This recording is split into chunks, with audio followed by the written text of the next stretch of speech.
자, 우리는 성경 전체에 대한 개론을 공부하고 있습니다. 그래서 여러분들이 성경 전체를 이해하려면 지금 배우는 핵심적인 것만 우리가 전체적으로 흐름을 알면 된다. 그래서 우리가 하나님의 창조, 우리가 사단의 배역, 인간의 타락, 그런 기본적인 내용이 있고, 그 다음부터 우리가 창세기부터 시작해서 첫 번째 아담, 그 다음에 우리가 아벨, 그 다음에 셋, 에노스, 이렇게 믿음의 생명의 길을 걸어간 사람들, 그 다음에 에녹, 다음에 노아, 이렇게 얘기하죠. 노아 후에 이제 아브람과 이삭과 야곱에 대한 말씀을 나눴고, 그 8사람의 총체가 바로 요셉이다. 그리고 나서 이제 우리가 하나님 이스라엘 백성의 관점에서 모세에 대한 말씀을 나누고 있습니다. 모세 다음엔 누가 나와야 될 것 같아요? 모세 다음엔 우리가 아론이 나와야 돼요. 아론이. 그러니까 모세와 아론을 우리가 기본적인 이해가 있어야 되고, 그리고 나서 이제 여호수아가 축복의 땅으로 인도하니까 여호수아를 알아야 되고, 역사죠. 여호수아 다음에 이제 잠시 왕이 없었기 때문에 사사시대가 있었어요. 사사시대가 잠시, 사사시대의 의미. 그리고 나서 사사시대에 엘리야라는 제사장이 있었는데 결국 타락하죠. 그리고 나서 이제 하나님은 새로운 사람을 세우는데 그가 사무엘입니다. 그리고 사무엘이 바로 하나님의 왕국을 세우는 바로 다윗을 세웁니다. 그렇게 하면서 그냥 이스라엘이 시작되는 얘기. 오늘은 저는 어제 이어서 모세를 통해서 우리는 무엇을 볼 수 있냐. 어제 말했죠. 모세를 통해서 하나님의 구속의 완전한 그림을 볼 수 있다. 하나님 이렇게 우리를 구속하시는구나.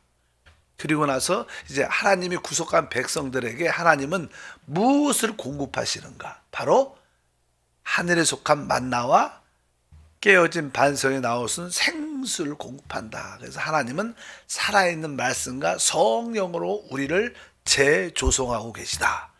그리고 나서 모세의 또 하나의 특징은 모세를 통해서 모세는 하나님의 율법을 받게 됩니다. 그래서 율법을 통해서 무엇을 알 수 있냐. 사실 모세를 통해서 또 하나 하나님의 어떠한 나타나신가, 하나님의 표현을 볼 수 있습니다. 그래서 오늘은 하나님께서 모세에게 율법을 주셨는데 그 율법의 의미가 무엇인가, 거기에 대한 말씀을 나누겠습니다. 출애굽기 19장에 보게 되면 이제 하나님께서 하나님 백성을 그냥 시내 산으로 이렇게 이끌어내십니다. 우리가 알다시피 이제 6월절이 하나님 백성에게서는 바로 첫 해가 되고, 나는 14일 날 6월절을 잡고 거기서 출애굽하게 되는데, 그것이 바로 이제 하나님 백성들의 시작인데, 출애굽기 내용을 쭉 보면 이제 19장에 보면 그들이 드디어 하나님의 시내산 앞으로 이렇게 인도를 받게 되고, 거기에서는 아주 하나님과 하나님 백성과의 관계가 되게 이렇게 좋았습니다. 즐겁고 아주 좋은 그러한 상태였습니다. 성경은 거기에 대해서 그냥 우리 주님께서 그냥 말씀하시죠. 19장 4절부터 6절까지 그냥 하나님 백성에 대한 말씀을 하십니다. 내가 애굽 사람에게 어떻게 행하였은가? 내가 어떻게 독수리 날개로 너희를 업어 내게로 인도하였음을 너희가 보았느니라.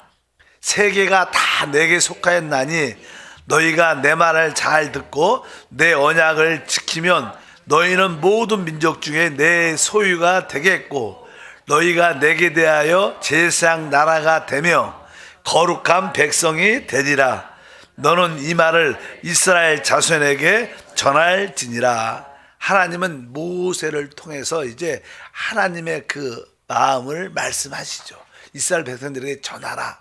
그러면서 이렇게 여기 내용이, 내가 어떻게 애굽에서 애굽 사람들에게 10가지 재앙을 내리잖아. 어떻게 행한 것을 너희가 보았고, 내가 너희를 독수리 날개로 업어서 너희를 내게 인도했다. 사실 우리가 기억하지만 우리가 어린아이 키울 때 이렇게 안고 데리고 가고 옛날은 포대기 같은 거 있어갖고 업고서 막 다니고 그랬는데, 그냥 그런 것은 뭐예요? 어떤 사랑의 표현이죠. 즐거운 것들이에요. 하나님, 내가 너희를 위해서 이렇게 아주 했다. 얼마나 내가 너희를 사랑하는지 아느냐. 그리고 너희가 이제 내 말을 잘 따르고 지키면 너희는 제사장의 나라가 될 것이고 최고가 될 것이고, 이러한 이야기를 쭉 합니다. 그러면 이제 이스라엘 백성들이 이런 이야기를 듣게 되죠. 사실 그냥 그래서 우리가 하나님이 우리에게 이렇게 잘 은혜로 대해 주시죠. 지금도 우리를 은혜로 대하죠. 은혜로 대해줄 때 우리의 태도는 어때야 될까? 이것을 한 번쯤 생각해 봐야 돼요. 여러분들이 하나님을 제대로 믿으려면 하나님이 우리에게 은혜로 대할 때, 아주 기쁨으로 우리를 잘 대하실 때, 근데 사람들은 자기들이 타락했다는 것을, 죄성이 있다는 것을 잘 몰라요. 사실 그동안 애굽의 죄 가운데 그들도 살았죠. 그런 가운데 유월절을 통하여 구속이 죄에서 하나님의 심판에서 구원받았는데, 항상 하나님이 우리에게 은혜로 대할 때는 우리는 하나님, 우리는 부족합니다. 여전히 죄가 있고 연약합니다. 하나님이 도와주셔야 됩니다. 이렇게 사람은 늘 이렇게 낮은 은혜의 삶을 살아야 돼요. 이것이 사실 우리 피조된 사람들의 모습인데, 사람은 조금 일이 잘 되고 좀 그러면 항상 이렇게 우쭐대고 내가 할 수 있어, 이렇게 보이지 않게 교만의 역사. 항상 이 교만이라는 것은 스스로 할 수 있다는 생각을 갖는 거예요. 이게 참 어떻게 보면 하나님 관점에서는 좀 참 하나님이 싫어하는 거죠. 이렇게 하나님이 내가 이렇게 했다, 너희는 나의 제사장이 될 것이다, 이렇게 말을 하면 이스라엘 백성들이 반응해 감사합니다. 하나님 은혜에 감사합니다. 그러나 우리는 부족합니다. 하나님 우리를 지켜주셔야 됩니다. 이렇게 말하는 게 사실은 맞습니다. 근데 이스라엘 백성들은 대답을 어떻게 하냐면 이렇게 8절 다 같이 읽겠습니다. 백성이 일제히 응답하여 이르되 야훼께서 명령하신 대로 우리가 다 행하리이다. 모세가 백성의 말을 야훼께 전하매. 이렇게 대했을 때 이스라엘 백성들은 조금 기고만장 우쭐대서 우리가 다 하나님 말씀을 다 지켜 행하겠습니다, 이렇게 말했습니다. 우리가 볼 때는 별로 잘못한 것이 없을 거라고 생각을 하지만, 일단은 하나님이 이런 말을 듣고 별로 기뻐하지 않았다는 거예요. 그래서 별로 기뻐하지 않았다는 거예요. 우리가 다 하나님 말씀도 지키고 우리가 다 하겠습니다. 우리도 종종 그렇게 표현을 많이 하죠. 하나님 열심히 하겠습니다. 열심히 하겠습니다. 그러나 그냥 우리가 항상 하나님의 은혜를 잊지 말아야 된다. 그래서 꼭 기억을 하셔야 돼요. 그래서 하나님이 이제 말씀하십니다. 이제 9절 다시 읽어보니까 야훼께서 모세에게 이르시되 내가 빽빽한 구름 가운데 내게 임함은 내가 너와 말하는 것을 백성들이 듣게 하며 또한 너를 영영히 믿게 하려 함이라. 여기 보니까 내가 빽빽한 구름 가운데 너에게 임할 것이다, 이렇게 말씀합니다. 그러면서 하나님이 이제 너희는 아주 정결하게 하고 분위기가 좀 엄숙한 분위기로, 즐겁고 신나는 분위기고 기쁨의 시간이었는데 주님이 분위기가 조금 이렇게 엄숙하고 엄중한 분위기로 바뀌어요. 그래서 그냥 10절부터 읽어보니까 야훼께서 모세에게 이르시되 너는 백성에게로 가서 오늘과 내일 그들을 성결하게 하며 그들에게 옷을 빨게 하고 준비하게 하여 셋째 날을 기다리게 하라. 이는 셋째 날에 나 여호와가 온 백성 목전에서 시내산에 강림할 것임이니 너는 백성을 위하여 주위의 경계를 정하고 이르기를 너희는 산과 산에 오르거나 그 경계를 침범하지 말지니 산을 침범하는 자는 반드시 죽임을 당할 것이라. 너희가 아주 정결하게 하고 옷도 씌우게 하고 이 산을 아주 잘 지켜서 이 산에 아무나 올라오지 못하게 하라. 이 산에 올라오면 다 죽는다.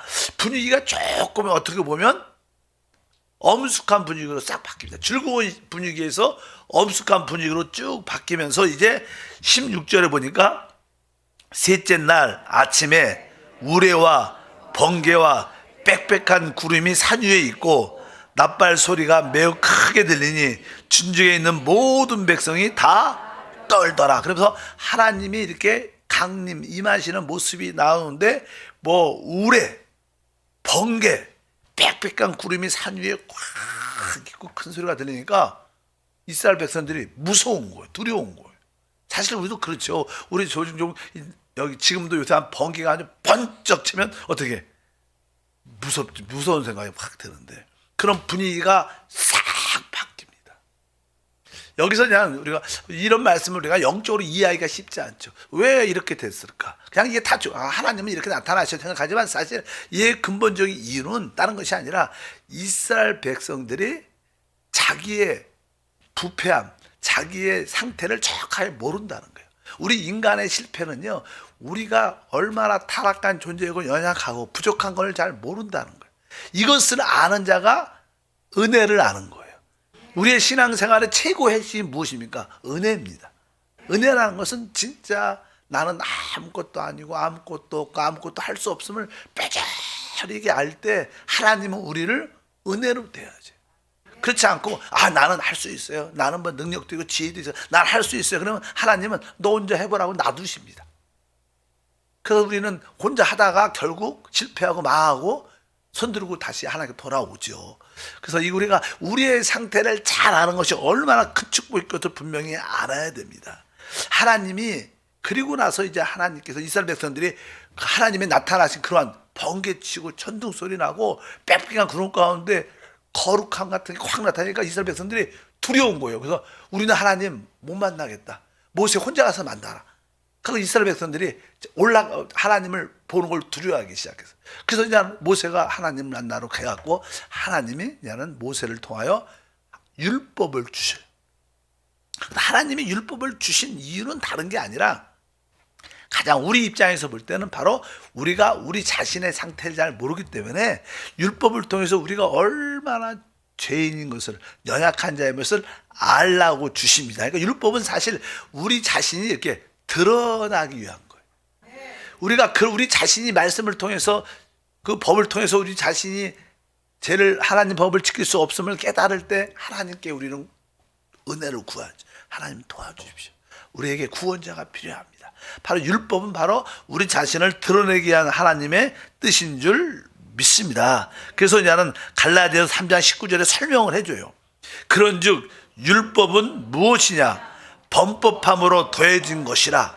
천사들을 통하여 한 중보자의 손으로 베푸신 것인데 약속하신 자손이 오시기까지 있을 것이니라. 그러니까 율법이 무엇이냐? 율법은 범법함으로 더해진 것이다. 그러니까 바로 율법이 주어서 우리가 사람이 죄를 지니까 죄를 지면 사람은 어떻게 해요?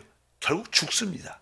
그러니까 하나님이 죄를 지면 안 된다고 하나님께서 바로 우리가 죄를 지니까 더 이상 죄를 짓지 못하도록 하나님 율법을 줘서 이런 죄를 지면 안 된다 이렇게 하나님께서 우리에게 가르쳐 주는 겁니다. 실제로 율법은 우리를 구원할 수 있지는 않습니다. 우리가 종종 그런 이야기를 많이 해요.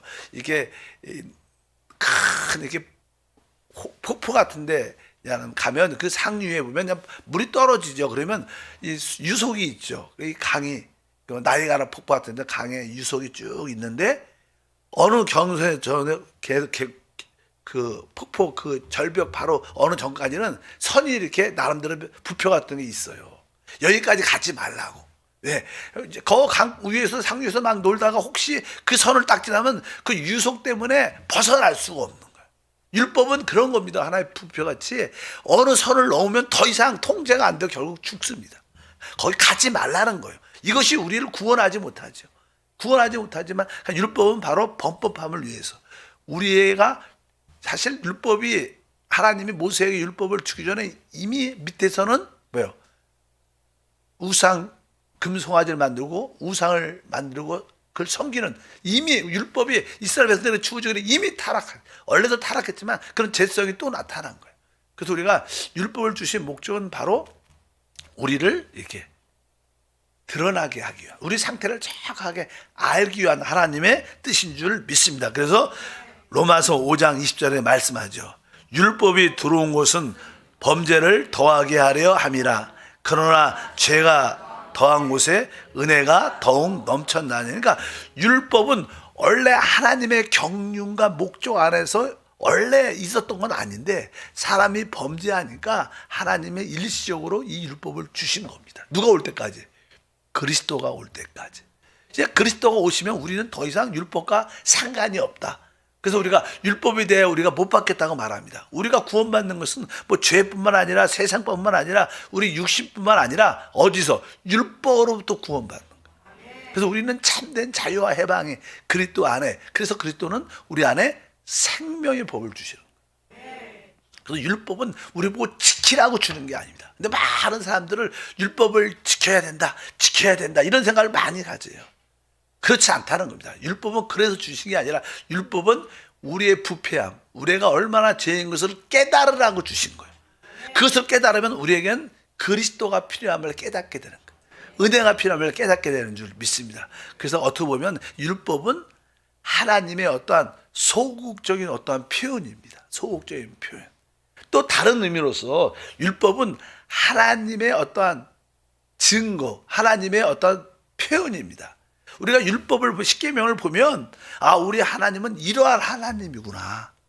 하나님이 어떠한 분인 것을 우리가 알 수 있어요. 그래서 우리가 율법은 적극적인 하나님의 표현인 것을 우리가 분명히 우리가 알아야 됩니다. 그래서 이제 하나님께서 특별히 이 율법을 말할 때 이 율법을 십계명 돌판을 증거판 이렇게 말해요. 증거판. 성경을 다시 한번 읽어보면 출애굽기 31장 18절 이런 말씀이 기록되어 있습니다. 야훼께서 시내 산 위에서 모세에게 이르시기를 마치신 때 증거판 둘을 모세에게 주시니 이는 돌판이요 하나님이 친히 쓰신 것이라. 그래서 이게 십계명이 쓰여진 돌판을 뭐라 그래요? 증거판. 증거한다. 증거판. 그러니까 이 십계명은 증거, 누굴 증거하는 거예요? 하나님을 증거하는 거. 하나님이 어떠한 분인 걸 우리에게 표현해 주는 거예요. 그래서 하나님을 증거한다 그래서 증거판. 우리는 돌판, 언약 이렇게 말하지만 사실은 정확하게 보면 뭐라 그래요? 증거판이라 그래요. 그래서 이 증거판이 돌 두 개 둘로 되어 있는데 돌에 세 개, 두 판인데 이 증거판이 그 언약궤 안에 이렇게 우리 법궤 안에 그 궤 안에 들어 있어요. 그래서 그것을 사실 우리는 언약궤라고 표현하지만 언약궤보다는 정확하게 아니고 정확하게 그 궤를 뭐라 그래? 증거궤라 그래요. 뭐가 들어있게 돼? 증거판이 들었으니까 증거궤. 그리고 이 증거궤가 하나님의 성전, 성막 안에 들어있으니까 그 성막을 증거막 이렇게 말해요. 그러니까 정확하게 이 우리가 말하는 이 증거판은 뭐예요? 우리가 율법은 곧 하나님의 증거입니다. 하나님의 표현, 하나님이 어떠한 분인 것을 말하는 것이다. 그래서 우리는 십계명을 통해서 우리 하나님이 이러한 분이시구나. 이것을 우리가 알 수 있어요. 그래서 여러분들이 십계명을 통해서 우리가 지키라는 개념보다 우리 하나님은 이러한 분이시구나. 이러한 속성을 가지고 있구나. 그것을 우리가 분명히 알 줄 믿습니다. 그래서 율법은 바로 증거이고 바로 그것이 들어있는 판을 증거궤, 또 증거궤가 있는 것을 증거막, 성막 이렇게 표현하는 거예요. 이것을 그래서 정확하게 율법은 하나님을 증거하는, 하나님을 간증하는, 하나님을 설명하는 그러한 계명이다. 이렇게 우리가 이해를 하시면 됩니다. 결국 이스라엘 백성들은 그 시내산에 알다시피 1월 달에, 지금으로 말하면 6월절이니까 6월달에 1월 14일이고 6월절 날 어린 양을 잡고 거기서 출발해 갖고 시내산에 3개월쯤 걸려서 거기에 도착을 해요. 3개월 걸려서. 그리고 그 시내산 앞에서 9개월 동안 머물러요. 9개월 동안 머물러서 9개월 동안에 이제 모세가 율법과 하나님의 성막에 대한 계시를 받고 거기서 하나님의 성막을 집니다. 성막이 완전히 지고 나서 이제 2월 달, 2년째 되는 날 이제 그들이 출발을 하게 되는 그런 이야기가 쭉 기록되어 있어요. 그러니까 거기서 거의 1년 동안 시내산 앞에서 무엇을 했냐면 결국 하나님의 성막을 건축하게 됩니다. 하나님이 이렇게 저라 모세에게 말씀하셨죠. 결국 그 1년 9개월 또 머무는 동안에 하나님의 성막을 짓는데 성막이 그냥 완성이 됐을 때 성경은 이렇게 기록되어 있습니다. 출애굽기 40장 17절부터 33절 34절 그러니까 둘째 해 첫째 달 곧 그 달 초하루에 성막이 세우니라. 모세가 이같이 역사를 마치니 구름이 회막에 덮이고 야훼의 영광이 성막에 충만하매. 그래서 이제 드디어 성막이 완성이 되니까 그곳에 하나님의 영광이 충만했다. 이것은 뭐예요? 하나님이 이제 그 성막 안으로 오셨다는 거예요. 원래 하나님은 뭐 하늘에 계셨다가 신의 산에 계셨다가 이제 결국 얼로 하나님 백성 진중 가운데 하나님 백성과 함께하는 게 하나님 뜻입니다. 결국 신약에 보여 그분이 하나님이 우리 안에 오시는 거예요. 우리와 함께하는 게 하나님의 뜻입니다. 하나님은 하늘에서 멋있게 있고 우리는 이 땅에서 살고 이런 뜻이 아닙니다. 하나님은 우리와 이렇게 하나 연합된 삶을 사는 게, 그래서 영적으로 우리 주님과 합한 한 영이 된 줄 믿습니다. 드디어 하나님의 영광이 바로 성막이 완성되니까 이 뭐예요? 하나님의 영광은 하나님의 곧 나타남이에요. 하나님의 표현이 뭐예요? 하나님의 나타남, 하나님의 표현은 하나님의 영광입니다. 그래서 결국 이게 모세를 통해서 율법과 성막을 통해서 우리가 하나님의 표현을 볼 수 있다. 하나님의 나타남을 볼 수 있다는 것을 우리가 분명히 알아야 됩니다. 그리고 나서 이제 하나님의 성막이 하나님 진중의 백성 가운데 완성이 되니까 이제 성막이 중심이 돼서 드디어 이스라엘 백성들이 어떻게 돼요? 하나님의 인도를 받게 돼요. 그러니까 모세를 통해서 우리는 하나님이 어떻게 우리를 인도하는 걸 볼 수 있어요.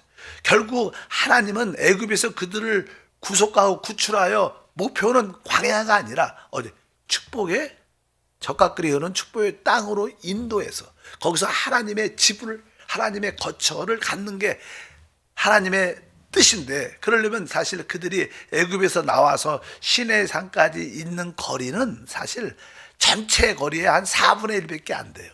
아직까지도 많은 가나안 땅에 들어가려면 시간이 많이 행진을 해야 됩니다. 그래서 이제 그들은 이 하나님의 성막이 이렇게 완공되고 하나님의 영광이 구름이 충만하고 이제 하나님의 구름이 그 위에 함께하고 이 구름이 이렇게 거치면 그들도 이제 그때부터 행진하고 구름이 그 성막에 멈추면 그들도 멈추고 바로 하나님의 성령의 인도에 따라 그들이 진행을 하는 거예요. 이건 뭐예요? 하나님의 인도를 받는 거죠.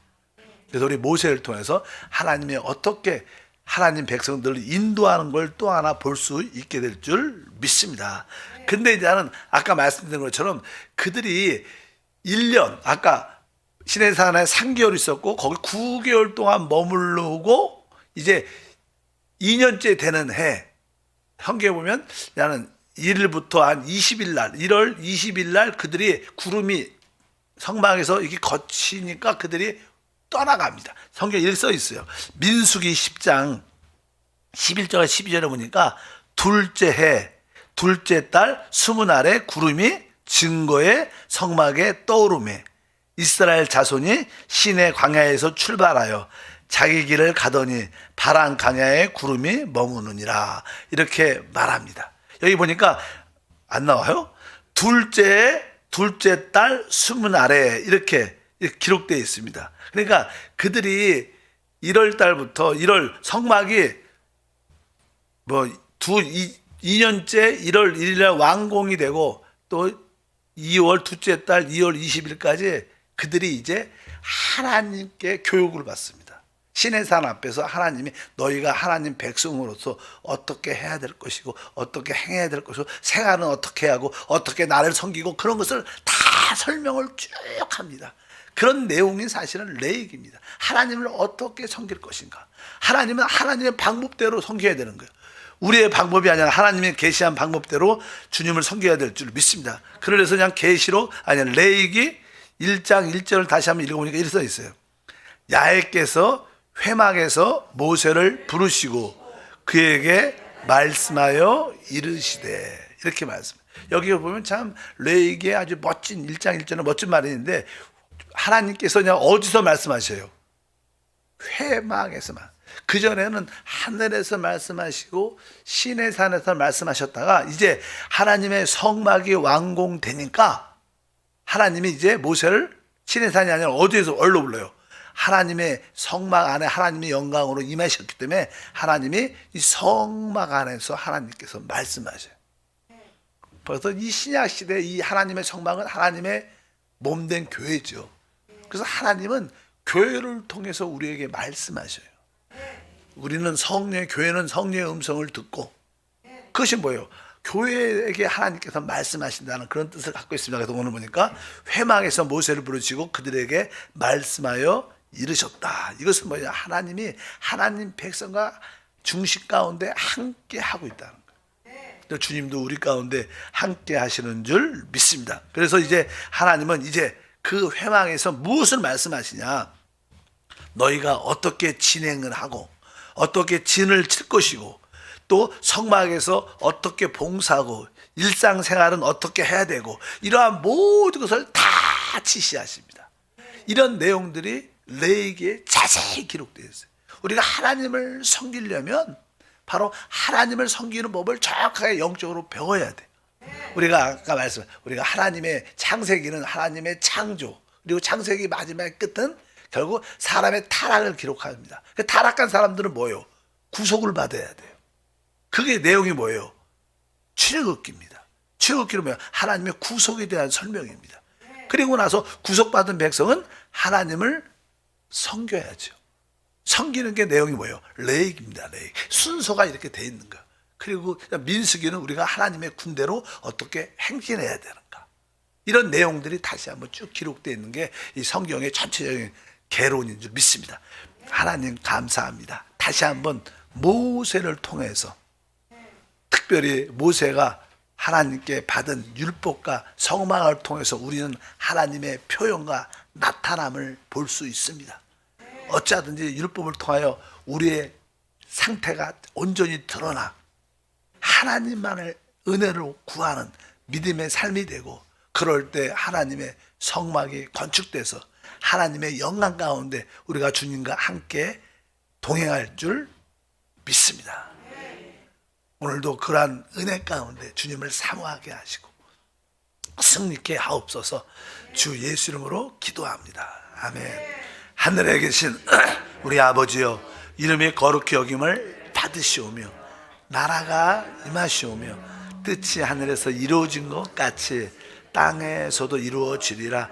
오늘 우리에게 일용할 양식을 주시옵고, 우리가 우리에게 죄 지은 자를 사하여 준 것 같이 우리 죄를 사하여 주시옵고, 우리를 시험에 들게 하지 마시옵고 다만 악에서 구하시옵소서. 나라와 권세와 영광이 아버지께 영원히 싸움나이다. 아멘.